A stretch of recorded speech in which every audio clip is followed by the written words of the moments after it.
The clock is ticking for patients and employees at two Steward Health hospitals. The Texas-based company filed for bankruptcy in May, and just last week it announced the closure of Carney Hospital in Dorchester and Nashoba Valley Medical Center in Ayer. NBC 10's Oscar Margain joining us live from Carney Hospital, where a protest actually took place earlier today.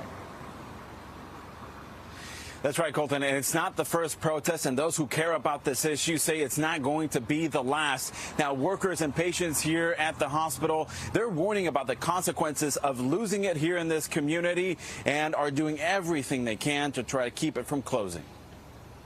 There's no patients left. To ask, you want to keep my doctor? Yeah, good. How about my hospital? Can I get my hospital? For these patients in Dorchester. My doctors are here. I don't want to go anywhere else. And little time left for these healthcare workers. I've already been told that I do not have a job as of August 31st. Steward Health, which filed for bankruptcy in May, said last week it is closing 2 of their 8 hospitals in the Bay State by the end of the month. Carney Hospital in Dorchester and Nashoba Valley Medical Center in Ayer. There's no other hospital around here. Stephanie Dawson has been Peggy Fisher's caretaker for the past decade, a patient at Carney Hospital with a message for the company's CEO, Ralph De La Torre.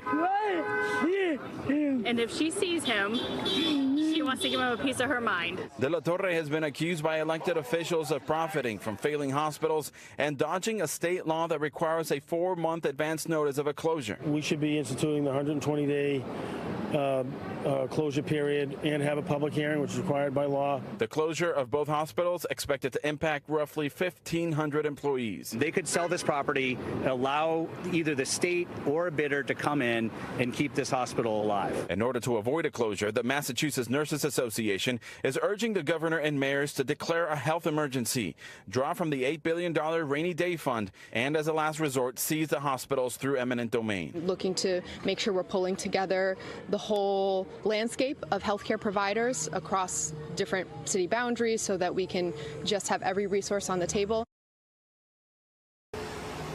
Now back out live, Steward Health has not said why it won't sell the hospitals instead of just closing them. Now there's several developments this week to keep an eye on. There's a follow-up bankruptcy hearing on Tuesday in Texas. Now Ayer Select Board is having a meeting over this issue on Tuesday as well. The Boston City Council is also going to have their meeting to try to discuss this on Wednesday. And now the Steward CEO is set to testify in Congress in September after he's been subpoenaed.